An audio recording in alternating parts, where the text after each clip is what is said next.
Listo, listo. Una vez más, buenas noches a todos. Te vamos a iniciar. No sé si tuvieron la oportunidad de echarle una leidita a la lección de hoy, ¿sí? Entonces, algunos de pronto tienen el material ya por ahí virtual. Creo que alguno por ahí también lo compró, me parece. Igual. Entonces, vamos por la lección 4. Si no pudieron leer, igual nosotros aquí hacemos casi que un resumen de la lección, ¿sí? Entonces, hoy vamos a ver la lección. ¿Sí están viendo la presentación? Porque la vez pasada yo hablé y pensé que estaban viendo la presentación y resulta que no. Entonces, ¿sí se está viendo?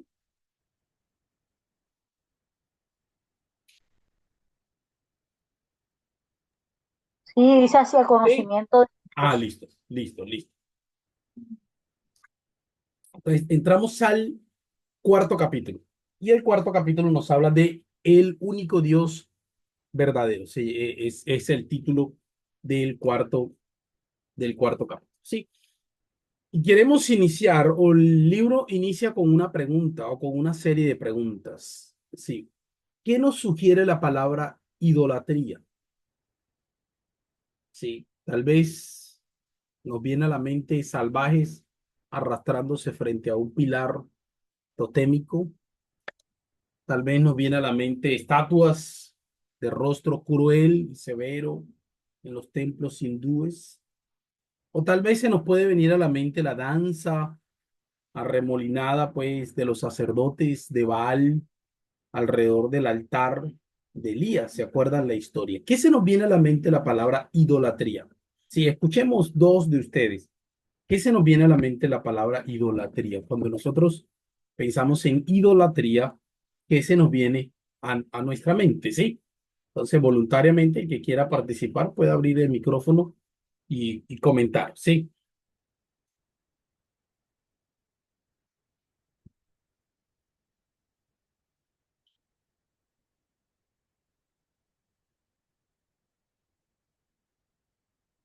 ¿Sí? Uno por uno.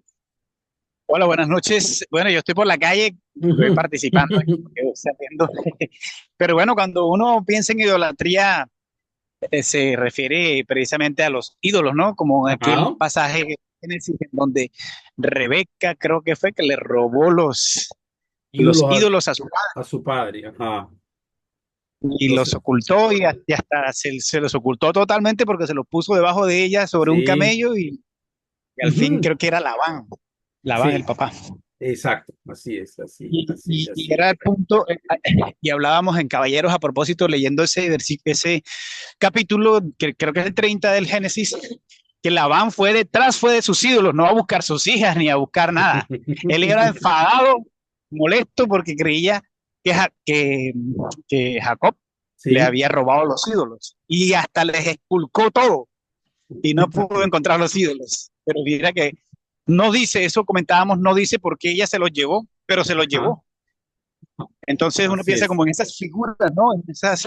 En objetos, estatuas y cosas, muñecos, cosas de ese tipo, a los que normalmente la gente les hace, el humano como que siempre ha tenido esa necesidad de Sí, hacerle adoración. exacto, exacto. Gracias. ¿Alguien más? Uno más que quiera mencionar qué se le viene a usted a la cabeza, a la mente, cuando hablamos o cuando Buenas escuchamos hablar noches, de ídolos? Elsa, buenas buenas noches, noches. bendiciones.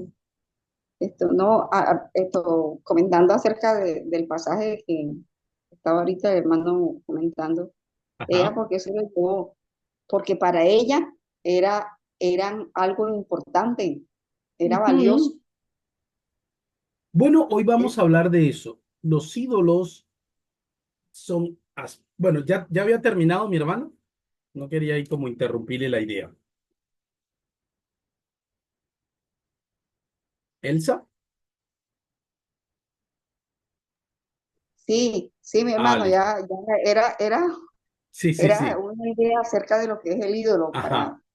Sí, para el idólatra. sí, los ídolos regularmente es algo que consideramos valioso, es algo que consideramos que nos da seguridad, y es algo que en lo cual nosotros depositamos nuestra fe y nuestra confianza, ¿sí? A veces también nuestra identidad, a veces, entonces dependiendo de algunos elementos. Pero hoy vamos a hablar de la idolatría en el Antiguo Testamento y cómo, bueno, por qué Dios prohibió la idolatría. El segundo mandamiento nos habla de eso, pero también vamos a hablar de algo muy sutil, tal vez en la segunda parte del día de hoy, y en los ídolos que muchas veces nosotros permitimos en nuestro corazón. A veces no tenemos ídolos físicos, pero sí tenemos ídolos en nuestro corazón. Tenemos ídolos espirituales, tenemos ídolos en nuestra mente, en nuestro corazón. Y la Biblia también nos habla de esa práctica y cuán dañina es, cuán pecaminoso realmente es. Y yo creo que cada uno debe evaluarse. Y esa es la intención de hoy, ¿sí? Miramos, veamos cómo dice el texto bíblico alrededor de eso. Entonces, vamos a basarnos en el segundo mandamiento, ¿sí? Entonces, vamos a Éxodo 20 y leamos el primer mandamiento, Éxodo 20, el pueblo de Israel ya salió de Egipto. Ahora Dios está en Sinaí, ahora Dios entrega los 10 mandamientos, que es como el pacto, como el contrato, llamémosle así. Eh, Tú tienes que cumplir eso, esto es lo que está diciéndole Dios al pueblo de Israel. Ya eran pueblo de Dios, pero para seguir y mantenerse libres, entonces Dios les da esto. Y dice el versículo 20, perdón, capítulo 20, versículo 1, dice, habló Dios todas estas palabras. Yo soy Jehová tu Dios, que te saqué de la tierra de Egipto, de casa de servidumbre. Versículo 3 está el primer mandamiento, no tendrás dioses ajenos delante de mí. ¿Ah? Recuerden de dónde viene el pueblo de Israel cuando Dios le da estos mandamientos. ¿Sí se acuerda? ¿De dónde de es que ellos Egipto, vienen? De de Egipto. Egipto. ¿Cómo era el Egipto en términos religiosos? Bueno, creo que el faraón era considerado un dios, ¿no? Bueno, el Y aparte faraón, sí, tenían sus propios dioses. el faraón era considerado Dios, así es, pero también ellos tenían un Dios sobre todos, que era Ra. Por eso algunos faraones, sus nombres eran nombres compuestos. Mon-Ra, sí, hijo de Ra. Dios Ra era la representación de Ra, era el sol. Pero el pueblo de Egipto era un pueblo politeísta, era un pueblo que tenía muchos dioses, ¿no? Algunos dioses, el dios de la muerte, Isis, el mismo río Nilo representaba para ellos un dios, porque el río Nilo, cuando crecía, bueno, no solamente que crecía, regaba pues el agua con una gran zona, pero muchos estudiosos dicen que a través del río Nilo fertilizaba las tierras.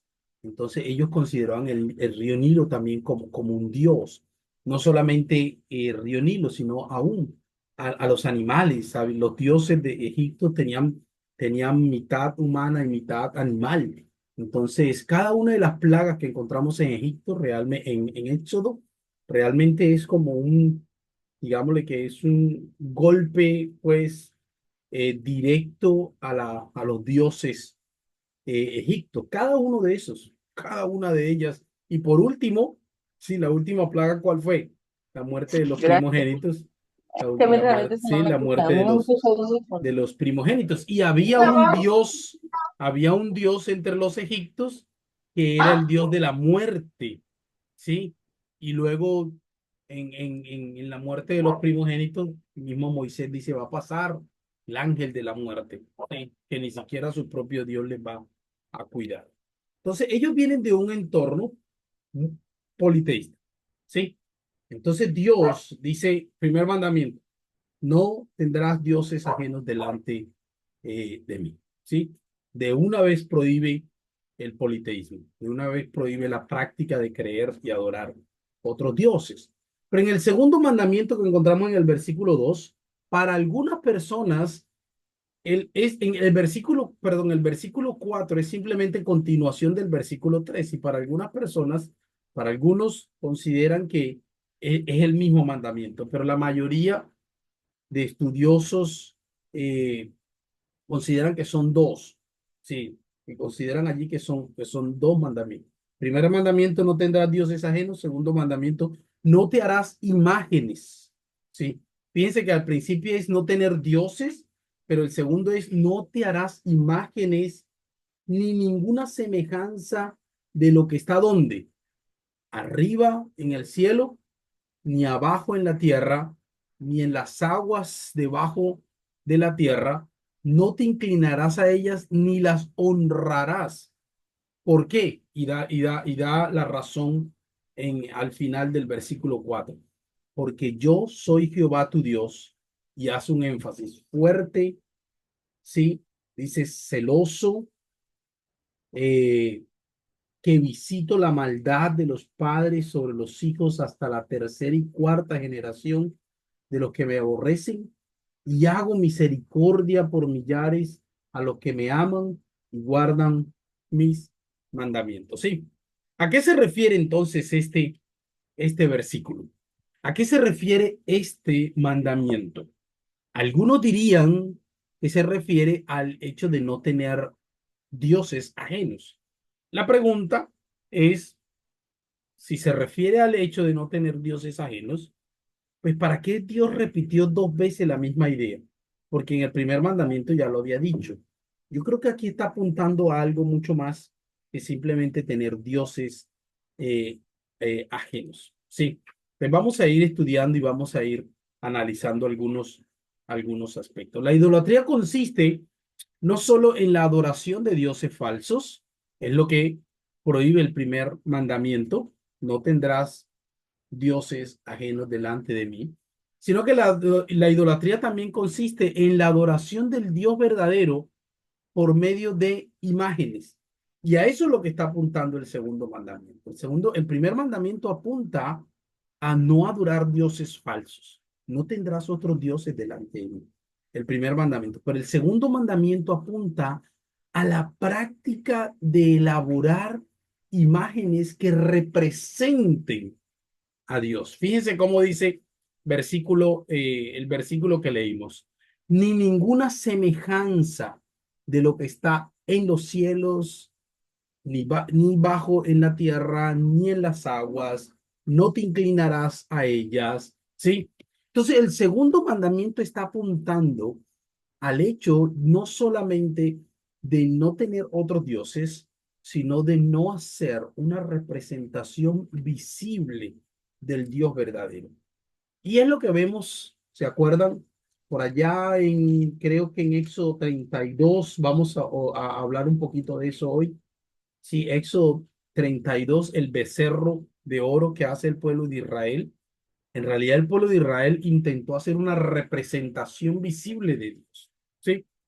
Y vamos a leerlo ahorita, analizar. Ahora, por lo tanto, el mandamiento se refiere no al objeto de la adoración, ya en el primer mandamiento hablaba de eso, sino al modo en que se realiza nuestra adoración.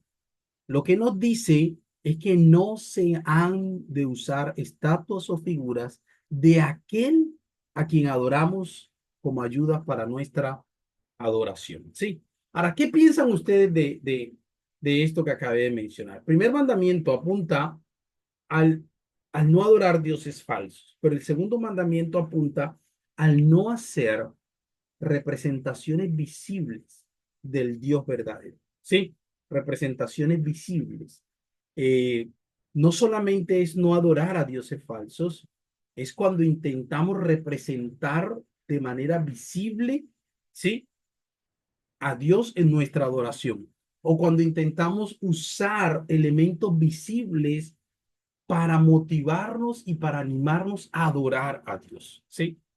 Entonces, ¿qué piensan ustedes de eso? ¿Cuán fácil es muchas veces caer en esa trampa o caer en esa mentira? Me gustaría escuchar uno o dos de ustedes que puedan mencionar algo alrededor de lo dicho.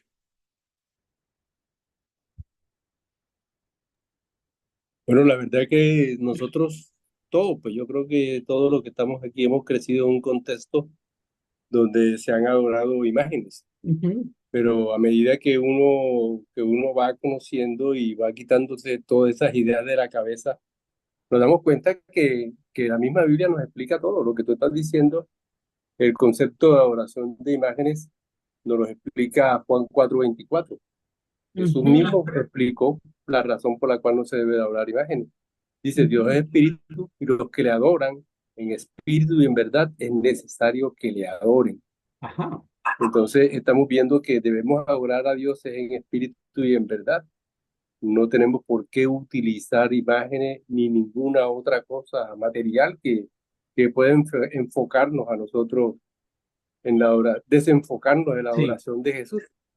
porque es la forma en que se le adora, Ujú. no es el motivo de la adoración, el motivo de la adoración es Él. Pero aunque algunas personas llevan algunos objetos o tienen algunas imágenes que le pueden representar y que le pueden recordar a Dios, no es lo correcto. Ahí nos está explicando de que debemos adorarlos en espíritu y en verdad, no en Gracias. representaciones. Así es, gracias, mi hermano. Entonces, fíjense, el primer mandamiento apunta a no adorar dioses falsos. Pero cuán sutil es la mentira que muchas veces nosotros la creímos, y sí es cierto, muchos de nosotros venimos de un contexto diferente, no nacimos en un hogar cristiano ni nada de eso, donde se nos enseñó que las imágenes, sí, o las estatuas animaban y motivaban y nos ayudaban en la oración, en la adoración. De hecho, yo me acuerdo que a mí se me enseñó que nos ayudaban a enfocarnos, sí, en la adoración. La pregunta es si realmente enfocarnos o a desenfocarnos, porque obvio que en la práctica, sí, terminábamos adorando, era la imagen, terminábamos honrando y sí, era la imagen y nuestro enfoque, si en la práctica terminaba siendo la imagen. Y el segundo mandamiento apunta al hecho de no hacer, crear, formar imágenes, sí, imágenes que representen aún al Dios, aún al Dios verdadero. ¿Cuán peligroso es este elemento de las imágenes? ¿Sí? La Biblia nos muestra que la gloria de Dios y el bienestar espiritual del hombre están ambos directamente vinculados con este asunto. Se nos presentan dos líneas de pensamiento que juntas nos explican ampliamente por qué dicho mandamiento tuvo que ser recalcado tan marcadamente.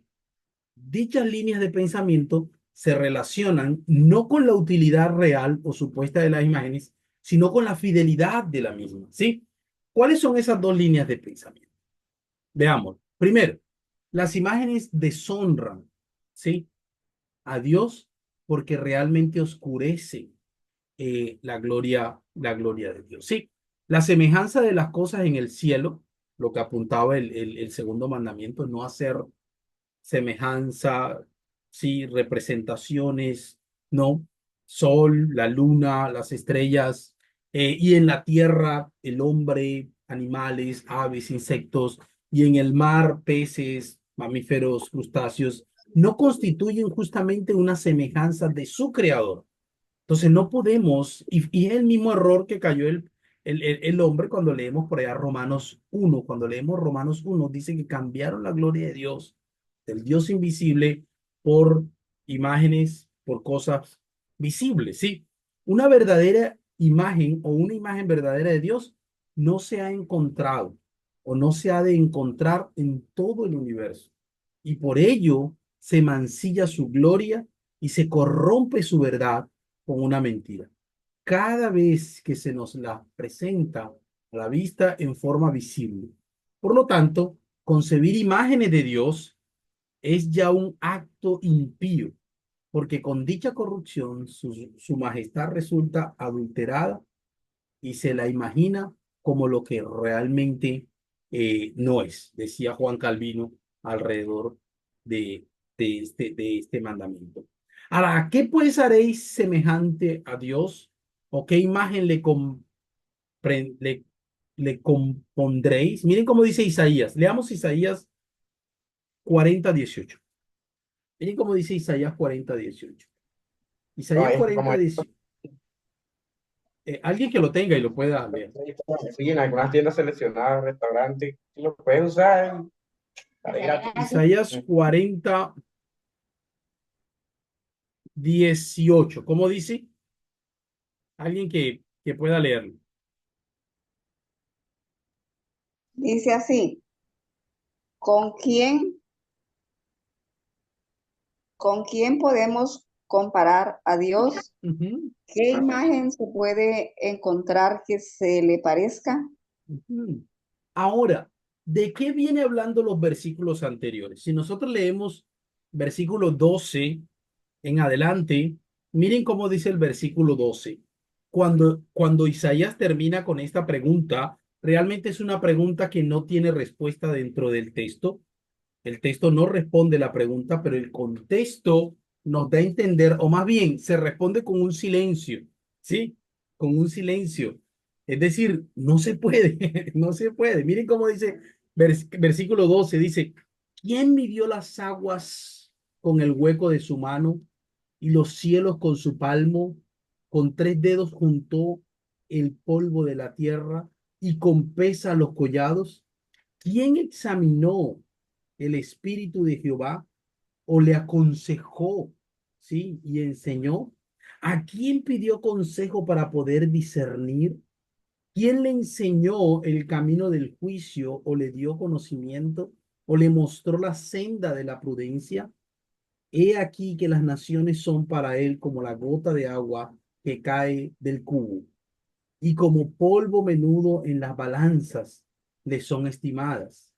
He aquí que las islas le son como polvo que se desvanece. Ni el Líbano bastará con el fuego, ni todos sus animales para el sacrificio. Como nada son todas las naciones delante de él. Para él cuentan menos que nada, menos que lo que no son, menos que lo que no es. Y allí es donde hace la pregunta Isaías. ¿A qué pues haréis semejante a Dios? ¿O qué imagen le comprendéis? Es decir, bueno, hay otras versiones que dicen qué imágenes, qué imagen lo representará, ¿sí? Ahora, ¿de qué viene hablando el versículo 12 hasta el 17? ¿De qué viene hablando? Sí, bueno, es una serie de preguntas, pero ¿a qué apunta esos versículos?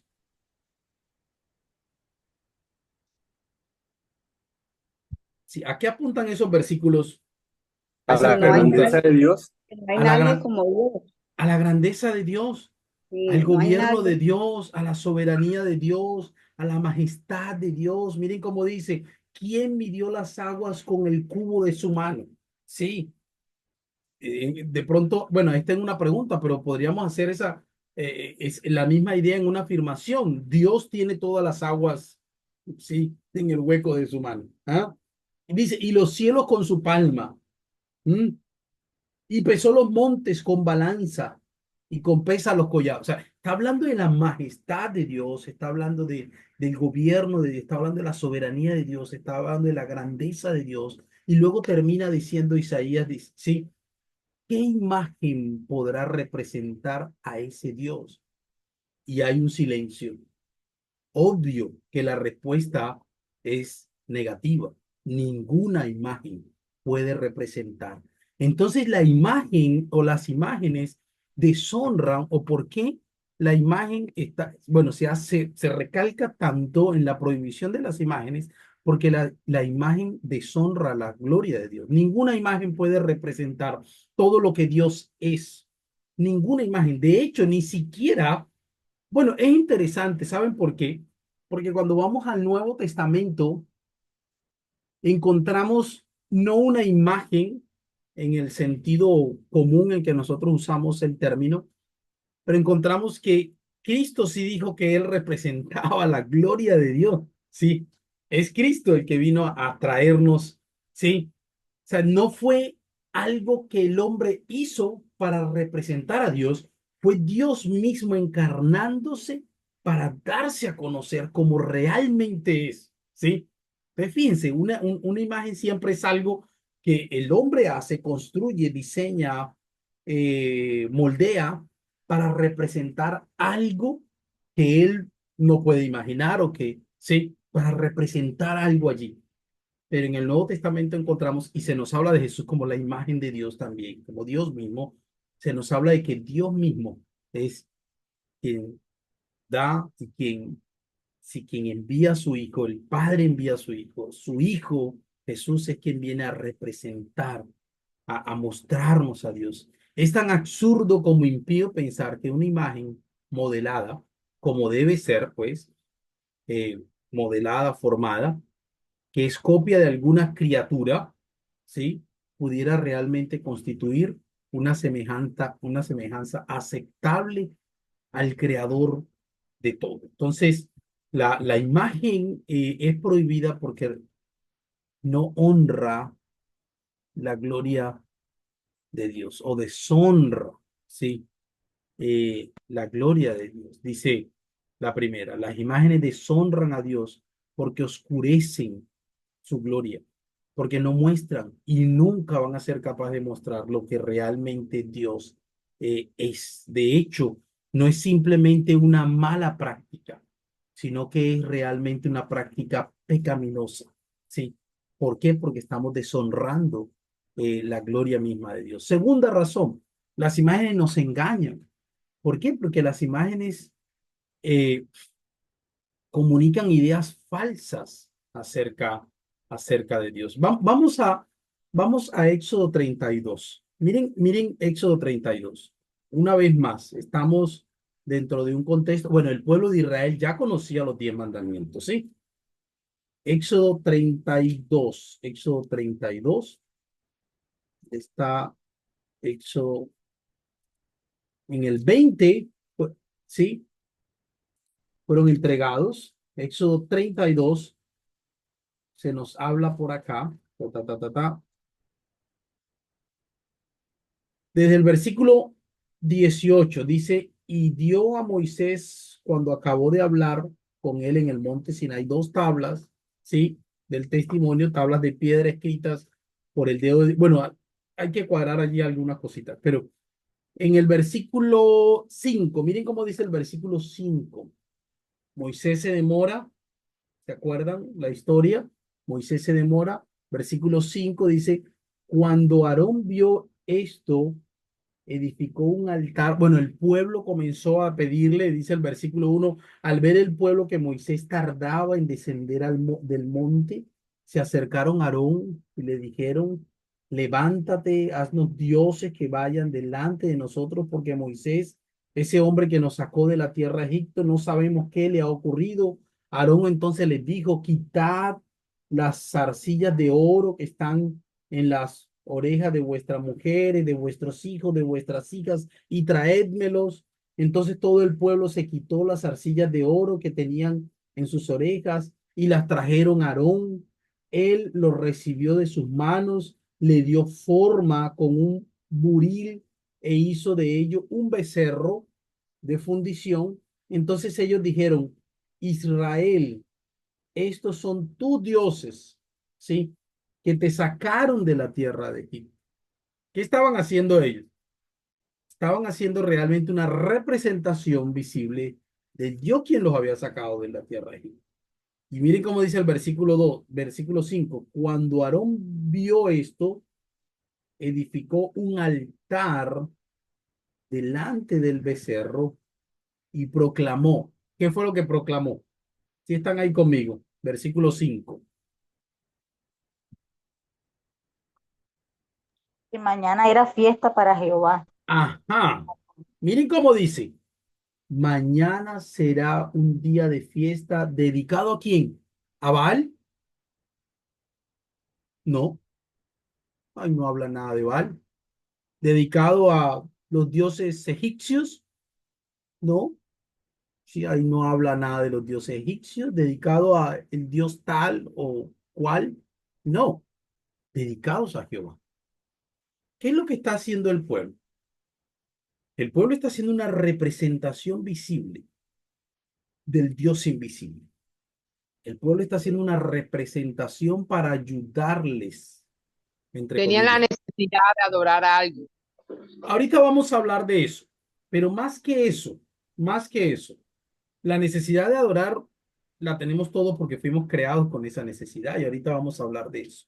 Pero lo que estamos viendo aquí en Éxodo 32 es que el pueblo de Israel, en la mente de ellos, y aún yo diría que hasta en el corazón de ellos, no estaba el cambiar a Dios por otros dioses, cambiar a Dios por, no sé, Baal u otros dioses. En la mente de ellos y aún en la mente de Aarón. Fíjese, Aarón dice, mañana vamos a hacer una fiesta dedicada a Jehová. ¿Sí? Ese becerro se estaba haciendo como una representación visible de Dios. Aarón, al hacer una imagen de Dios en forma de un becerro, llevó a los israelitas a pensar que Dios era un ser que podía ser adorado en forma aceptable, con frenético libertinaje. Y fue lo que ocurrió realmente. Cuando baja Moisés, encuentra a la gente, sí. Por consiguiente, la fiesta para Jehová, como dice el versículo 5 que organizó Aarón, realmente no era una fiesta para Jehová. Realmente era una vergüenza, era una orgía, era una abominación al Señor. Entonces, ¿qué era lo que tenía en mente Aarón? Una imagen que represente a Jehová y ahora vamos a hacer una fiesta dedicada al Señor, aunque no lo podemos ver, pero esta imagen nos va a guiar, esta imagen nos va a ayudar, esta imagen nos, sí, en la adoración, pero Dios ve eso como algo dañino, ¿sí? ¿Por qué? Porque las imágenes nos engañan y comunican ideas falsas acerca, acerca de Dios. De hecho, aún dentro de hoy día, dentro del cristianismo, tenemos en ocasiones ciertas imágenes que nos comunican ideas falsas o ideas limitantes acerca de Dios. Sí, el Cristo crucificado tal vez nos recuerda parte de su obra, pero eso no es todo la obra de Cristo. Si la obra de Cristo no es simplemente la cruz, es decir, la muerte de Jesús. La obra de Cristo también es la resurrección. O sea, no podemos solo hablar de la muerte, sino de la resurrección, es parte de su obra. ¿Ah? Entonces, las imágenes nos engañan porque nos comunican ideas falsas o a veces ideas limitantes, ¿sí? De lo que realmente es Dios, ¿sí? Ahora, así como el segundo mandamiento nos prohíbe que fabriquemos ideas fundidas de Dios, también nos prohíbe que concibamos ideas mentales de Él, ¿sí? A nuestro antojo. El segundo mandamiento, en lo negativo, se trata de una advertencia contra las formas de adoración y prácticas religiosas que llevan a deshonrar a Dios y a falsear su verdad. Es decir, cuando tú y yo nos inventamos y nos elaboramos formas novedosas, creativas de adorar a Dios, formas que se salen del formato bíblico, formas que se salen de lo que la Biblia enseña, aunque nosotros lo estemos haciendo, sí, con una buena motivación y con la motivación de adorar a Dios, realmente es una práctica que deshonra a Dios. Sí me estoy dando a entender.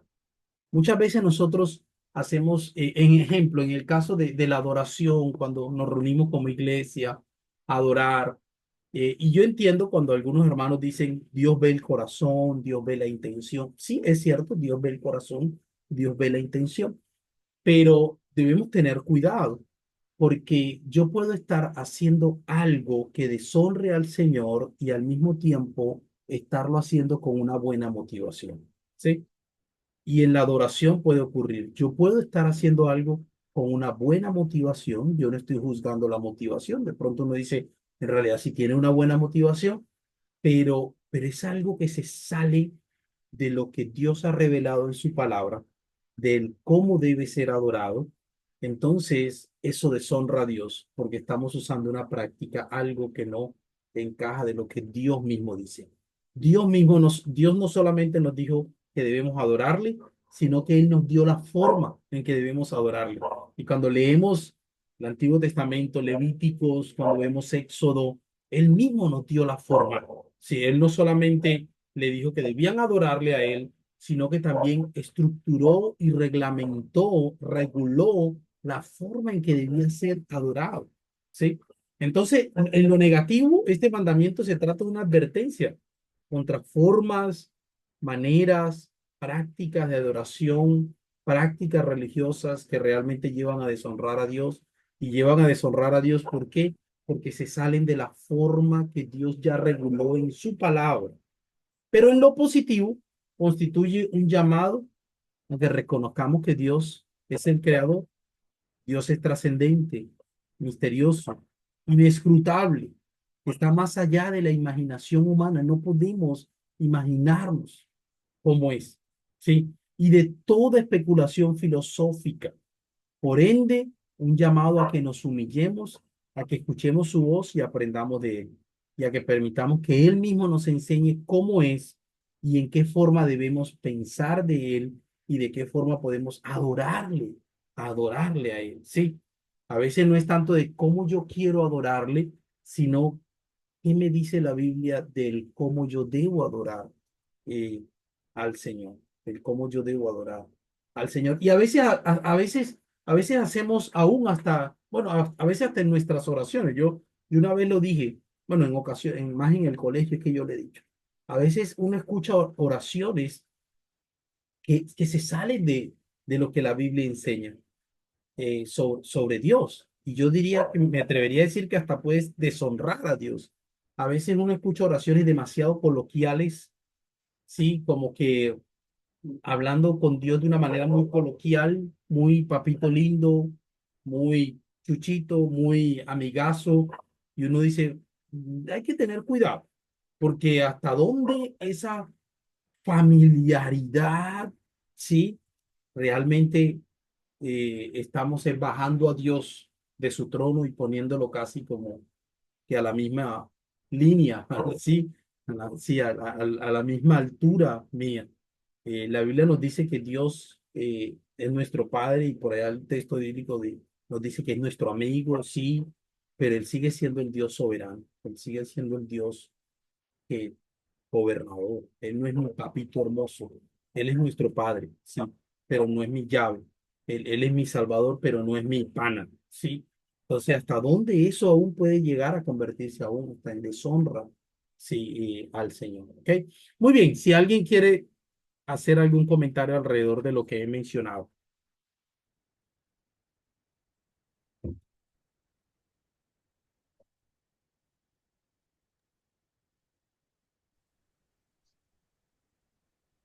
¿Ninguno? Pastor, ese es un tema que muchas veces no le damos ¿cómo diría yo? De verdad que Relevancia. la relevancia, sí, lo delicado que es debemos siempre tener presente bíblicamente cómo hablamos, cómo pensamos delante de Dios. Ujú. Y lo que pensamos de Él. Sí, Porque a veces no tenemos una imagen física, pero nos hacemos imágenes mentales de Dios. Entonces, algunos hablan, no, yo prefiero ver a Dios como el gran arquitecto. Si uno dice, son imágenes mentales lejos de lo que la Biblia enseña. Sí, no, yo cuando hablo, yo hablo como si él fuera mi amigo, como si él fuera mi pana, como si él fuera mi amigazo. Hey, cuidado, porque tal vez te está Pa- saliendo de lo que la Biblia enseña realmente. ¿Sí? Pero Marelis. pastor, esto de que cuando uno tiene unos estudios de la palabra de Dios, uno valora y uno se da cuenta la diferencia. Y es Ujú, como lo social. El hablado de la persona social y estudiada es muy diferente a aquella persona que no estudia. Yo ujú. creo que la banería y esa familiaridad no lo da una persona que ya tenga bastante conocimiento del Señor. Yo me digo que es una falta de respeto para con Dios, pero es como falta de respeto como decirle a usted, ¿verdad, mi pana? O decirle a cualquier otro anciano. Una falta de respeto, falta de clase y de cultura y de ética. Ujú. Entonces, Eso van a la cultura de sí, cada ser viviente. tiene razón, tiene razón. Sin embargo, vuelvo y digo, yo creo que cuando hacemos aún esas imágenes mentales que no son, no encajan en lo que la Biblia enseña de Dios, debemos tener cuidado, porque podemos estar deshonrando a Dios. Todas las imágenes de Dios que el hombre pueda hacer, ya sean fundidas en metal o sean imágenes mentales, realmente constituyen en realidad copias de lo que ofrece un mundo pecador e impío. Y por consiguiente no pueden menos que ser contrarias a lo que establece la palabra de Dios. Si la Biblia dice que Dios es un Dios inescrutable, ¿quién conocerá sus caminos? ¿Mm? El que hace una imagen de Dios adopta para ello los conceptos que le ofrece el mundo para poder hacerse, formarse una imagen. Más bien que lo que Dios mismo dice acerca de sí mismo. Y esto es precisamente lo que está mal, porque elaboramos y tomamos elementos nuestros, elementos que nos ofrece el mundo para tratar de formar una imagen a lo que yo creo y a lo que yo quiero. A veces no es una imagen física, pero puede ser aún hasta una imagen mental de lo que es Dios. Eh, y está mal porque estamos tomando elementos del mundo para tratar de representar a Dios, algo que no podemos representar, ¿sí? Porque nuestra mente no da, no podemos, no podemos, ¿sí? Pero la Biblia no solamente nos habla de los ídolos físicos y de los ídolos mentales, sino aún de algo mucho más sutil que entra a nuestro corazón y a nuestras vidas, y es los ídolos del corazón. Y yo creo que el segundo mandamiento apunta también a eso. Podemos decir que la letra del mandamiento, ¿sí? Es no hacer representaciones visibles del Dios invisible. Ese podría ser la letra del mandamiento. Pero el espíritu del mandamiento es evitar y rechazar toda práctica idolátrica, aun sean imágenes mentales o ídolos en nuestro corazón, ¿sí?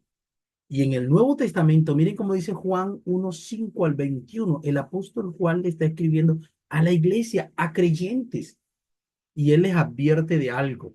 Y le dice, hijitos, guardaos de qué? De los ídolos. Sí, ahí está en la pantalla. ¿Sí están viendo? ¿Sí están viendo la pantalla? ¿Sí se está Juan proyectando? 5:21. ¿Sí se está proyectando la pantalla? Sí, señor. Sí, Sí. listo, listo. Entonces, fíjense, ¿a quién le está hablando Juan? A la iglesia, a creyentes, que se supondría que no, o sea, que no van a tener ídolos físicos en su iglesia ni nada de eso. Y aquí Juan les está advirtiendo de algo, le dice, guardaos de los ídolos. Y uno podría preguntarse, pero ¿cuáles ídolos? Si ellos no practicaban la idolatría. Pero hay algo, una idolatría mucho más profunda, ¿sí? Miren de la que habla Ezequiel 14 del 1 al 5. Dice así, vinieron a mí algunos de los ancianos de Israel y se sentaron delante de mí. Y vino a mí palabra de Jehová diciendo, hijo de hombre, estos hombres, ¿qué han hecho? Si están ahí conmigo, Han han puesto sus puesto, ídolos en su corazón. ajá, miren, han puesto sus ídolos en su corazón. Es decir, ya no tenían los ídolos físicos, pero ahora sutilmente, ¿dónde lo han colocado? En su corazón. Y han establecido el tropiezo de su maldad delante de su rostro. Ahora, ¿quiénes eran los que habían colocado sus ídolos en su corazón? Miren lo que dice aquí, los ancianos de Israel. O sea, eran los líderes de Israel los que habían hecho eso. Y ellos habían hecho tropezar al pueblo de Israel. ¿Acaso he de ser yo en modo alguno consultado por ellos?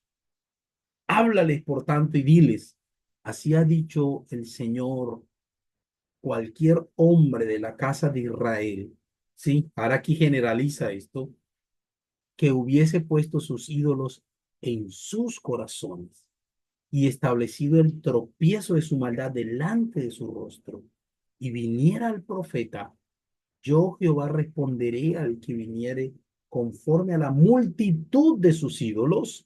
¿Sí? Le está hablando a los líderes de Israel, ¿sí? Que se supone que no eran idolátricos, pero ahora Dios les está revelando en su corazón que hay ídolos en su corazón para tomar a la casa de Israel por el corazón, ya que se han apartado de mí todos ellos por sus ídolos. ¿Sí? Fíjense, hay una idolatría mucho más sutil de la cual nosotros aún como creyentes eh, corremos el riesgo. Y ya no es solamente una idolatría física, ya no es simplemente elaborar una representación mental de lo que no es Dios, sino tener en nuestro corazón ídolos. Y ahora vamos a hablar un poco de eso. Regálenme los últimos 15 minutos para hablar de eso. La realidad es que fuimos creados para adorar a Dios. Eso está claro desde el Génesis. Por lo tanto, la pregunta no es si estamos adorando sí o no. Siempre estamos adorando algo. La pregunta es ¿a qué estamos adorando? Fuimos creados eh, para adorar al Señor, ¿sí? Fuimos creados para adorar a Dios. Pero cuando no estamos adorando a Dios, entonces estamos adorando otra cosa, ¿sí? ¿Adorando qué cosa? Nuestra fama, nuestra familia a veces puede convertirse fácilmente nuestra familia en un ídolo. Nuestro trabajo puede convertirse en un ídolo. Tal vez los hombres tenemos más esa tendencia a convertir el trabajo en un ídolo. Las mujeres tal vez tienen más la tendencia a convertir su familia, sus hijos en ídolos. El placer, el placer representado en muchas cosas. Sí, puede ser placer sexual, pero puede ser también placer del descansar, puede ser placer de experimentar cosas nuevas. O sea, a nivel general, el placer puede convertirse en un ídolo en nuestro corazón. Las riquezas pueden convertirse en un ídolo. ¿Se acuerdan? El joven rico, ¿sí? Dice el texto bíblico, Lucas dice que se fue amargamente. ¿Ah? ¿Por qué? Porque tenía muchas riquezas y Dios, Jesús, le evidenció y le mostró en su corazón que su Dios era el dinero. ¿Ah? Y a veces hasta, miren, la buena reputación puede convertirse en un ídolo. Siempre me motiva es que la gente piense bien de mí, que la gente hable bien de mí, tener una buena reputación. Entonces siempre estoy pensando en el que dirán. Entonces hago las cosas, pero para buscar la aprobación de los demás, para que los demás hablen bien de mí. Hay que tener cuidado con eso. Con eso no estoy diciendo de que nosotros vamos a hacer arbitrariamente la cosa y que la gente hable y piense lo que le dé la gana. No, pero debemos evaluar mi corazón si lo que me está empujando siempre es esto. Es esto, ¿no? Entonces, para que la gente hable bien de mí, termino hasta pecando, termino mintiendo, termino haciendo cosas que no quiero, simplemente para que la gente hable bien de mí. Entonces, hay una inevitabilidad de la idolatría. Sí, mire cómo dice Deuteronomio 5, 6 al 7. Dice, yo soy el Señor tu Dios. Yo te saqué de Egipto, del país donde eras esclavo. No tengas otros dioses ajenos delante de mí. ¿Por qué Dios insiste tanto en el Antiguo Testamento sobre este caso? Porque Él conoce el corazón del hombre. Y Él conoce que el corazón del hombre se inclina hacia la idolatría. ¿Sí? Como decía Juan Calvino, el corazón del hombre es una fábrica de ídolos. El corazón pecaminoso, pecador del hombre, es una fábrica de, de ídolos. ¿Sí? Debido a que necesitamos adorar algo, porque fuimos creados con esa necesidad y fuimos creados para adorar realmente, a causa de la manera en que fuimos creados, no podemos eliminar a Dios sin crear sustitutos de Dios. Aún los que dicen que no creen en Dios, adoran algo, adoran su imagen, su fama, su inteligencia, sus capacidades, su riqueza, aún los que no creen en Dios o los que dicen que no creen en Dios. Algo va a capturar nuestro corazón y nuestra imaginación y será lo más importante para nosotros, nuestra preocupación principal, nuestro valor, nuestra fidelidad, eso que captura, ¿sí? Tu corazón, que captura tu imaginación, que captura, que es lo más importante para tu vida, que captura tu preocupación principal, que captura tu valor principal, donde tú buscas tu identidad, donde tú buscas tu valor, sí, que captura tu fidelidad, eso es tu ídolo. ¿Sí? Si no es Dios, es un ídolo. ¿Ah? ¿Qué es un ídolo? Pues un ídolo es algo que para nosotros es más importante que Dios. ¿Sí? Aunque no lo decimos, pero con las decisiones que tomamos evidenciamos que eso realmente es más importante para ti que Dios mismo. Algo que absorbe más que Dios nuestro corazón y nuestra imaginación. Algo que buscamos para que nos den lo que solo Dios puede darnos. De hecho, un ídolo es aquello por lo cual tú estarías dispuesta o dispuesto a pecar para mantenerlo o para obtenerlo. ¿Sí? Si tú estás dispuesta a pecar para mantener o, o, u obtener X o Y cosa, entonces esa X o Y cosa es un ídolo en tu corazón, es un ídolo en tu corazón realmente. Y puede ser cualquier cosa. Puede ser algo material, pero también pueden ser, como yo les dije, fama, en fin. ¿Cuáles son las cosas que has colocado en tu mente y en tu corazón como formas de autojustificación? Esos son tus ídolos. Un ídolo es cualquier cosa más fundamental que Dios para tu felicidad, para tu significado en la vida, para tu identidad. El salmista, el Salmo 73 decía, ¿a quién tengo yo sino a ti? Y no deseo más nada en la tierra sino a ti. ¿Sí? La idolatría no es tanto desear cosas malas. A veces es desear cosas malas, pero la idolatría del corazón muchas veces es desear cosas buenas pero con una intensidad superior a la que deseamos a Dios. ¿Sí? La idolatría no es simplemente desear cosas malas, sino convertir las cosas buenas en cosas fundamentales. Esto significa que cualquier cosa puede convertirse en un ídolo, incluyendo las cosas buenas, como la profesión, como la familia, como un logro, como tu independencia, una causa política o una posesión material, aún hasta ciertas personas, poder, influencia, el atractivo físico puede convertirse en un ídolo, el romanticismo, tal vez en las mujeres, eso es muy, sí, su corazón es más tendiente a eso, de convertir el romanticismo en un ídolo, sí, la aprobación de los demás, la seguridad financiera, tu lugar, sí, en un círculo social particular, en una institución, todo eso no es en sí malo, pero cuando lo deseamos más que a Dios, sí, cuando se convierte en fundamental para nuestra felicidad, para nuestro valor, para nuestra, sí, nuestro gozo, nuestra plenitud, esto se convirtió en en un ídolo, sí.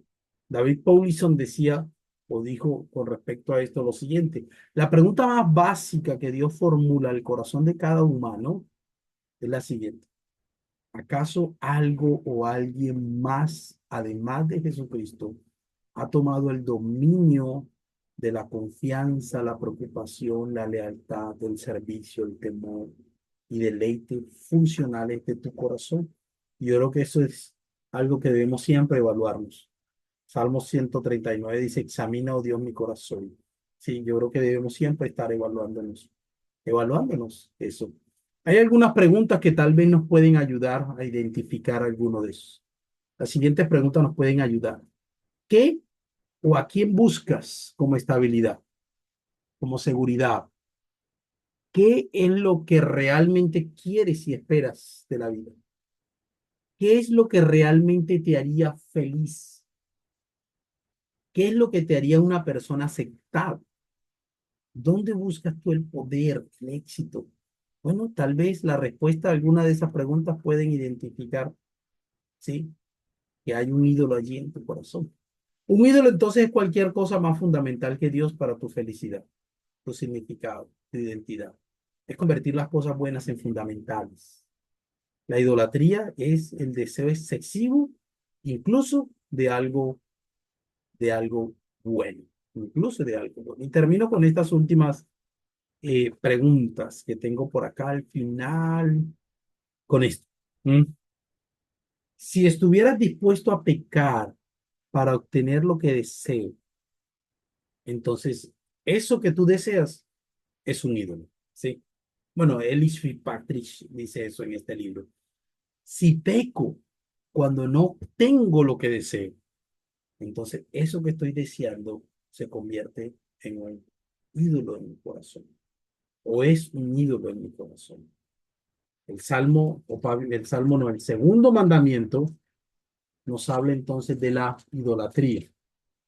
Sí, pero más que la idolatría física, de la representación visible del Dios invisible. No te harás imágenes ni ninguna semejanza de lo que está arriba, ni abajo, en la tierra, ni en las aguas. No te inclinarás a ellas. Sí. Muy bien, con esto termino. Me gustaría si alguno de ustedes quisiera hacer algún comentario alrededor de lo visto el día de hoy. Sí. Yo puedo compartir estas diapositivas después, como para que lo tengan allí también como una, sí, como una guía. Si el evangelio no es vital, otra cosa va a ser entonces vital y fundamental para, para tu vida. Sí. Muy bien. Comentarios, preguntas. Bueno, me llama la atención cómo termina Juan, primera de Juan. Ajá. 5:20 dice, hijitos guardados de los ídolos. Amén. Amén. Y pareciera que la idea que está dando allí es que los enemigos que tenemos nosotros de nuestra comunión con el Señor son los ídolos. Podemos Ajá. fabricar cualquier ídolo en cualquier parte. Tenemos Así un es. corazón lleno de ídolos. Sí. Y esto es una advertencia, esto es un peligro que tenemos y ninguno está exento en algún momento de poner algo por encima de Dios. Sí. Y tenemos que examinarnos y guardarnos de los ídolos, Sí. porque cualquier cosita, como tú habías mencionado allí, que son cosas buenas en ese espacio que pusiste un corazón y todos los ídolos del corazón, son cosas que no son malas, pero si nosotros la ponemos por encima de mi relación que yo tengo con el Señor, eso va a dañar mi relación, no Claro. solamente con Dios, sino mi relación con los hermanos y directamente con Dios. Ujú. Sí, Entonces hay que así. guardarse. Así es. Miren, aún hasta el mismo ministerio se puede convertir en un ídolo, el ministerio, en el corazón de un pastor.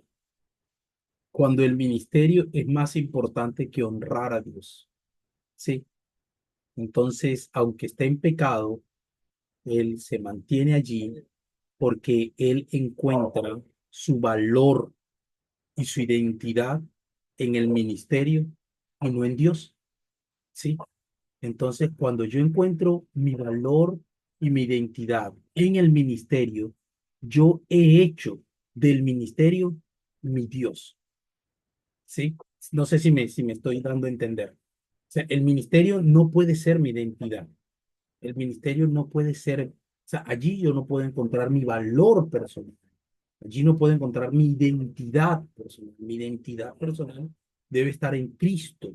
Sí, pero cuando yo encuentro mi valor personal, mi identidad personal en el ministerio, entonces cuando no estoy haciendo nada, ya pierdo todo sentido, sí, todo valor personal, porque yo lo único, solo me veo es aquí, porque esto es lo único que me da sentido a mi vida. Cuidado, porque eh, si no fuimos diseñados para esto, fuimos diseñados para adorar al Señor. Lo que debe darnos sentido a nuestra vida debe ser el Señor. Lo que debe darnos identidad y valor debe ser el Señor, no necesariamente el ministerio. El ministerio es algo que hacemos por un llamado. Es un rol que Dios, por su gracia, nos ha permitido desempeñar, pero no debe ser el lugar donde encontramos eh, identidad, valor, sí, en fin. Muy bien, ¿alguien más que quiera mencionar algo para terminar y orar?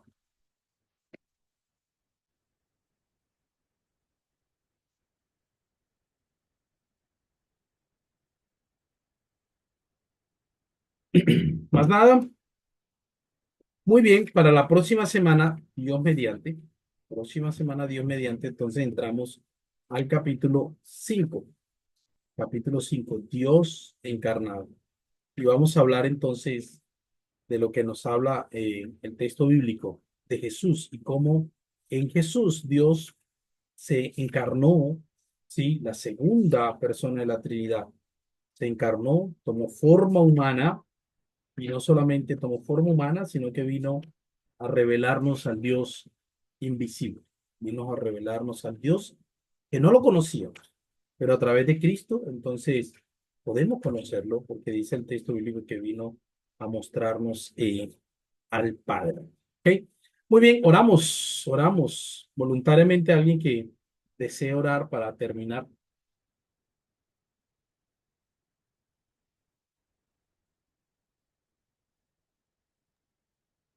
Señor Dios, te damos gracias, Padre amado, gracias por este día, Señor, y gracias por este estudio, Señor, gracias por el privilegio, Señor, de aprender, Señor, acerca de la necesidad de la relevancia, de lo de la forma, Señor, como tú quieres, Señor, que te adoremos. Eh, te pido que nos ayudes, Señor, como iglesia, Señor, que examine, Señor, nuestros corazones, Señor, para no pegar contra ti, Señor, y que derribe, Señor, todos ídolos, Señor, que pueda haber allí, Señor, que se quieran levantar, Señor, para tomar, Señor, tu lugar. Límpianos, Señor, y líbranos, Señor amado. Gracias. En Cristo Jesús. Amén. Amén. Muchas gracias.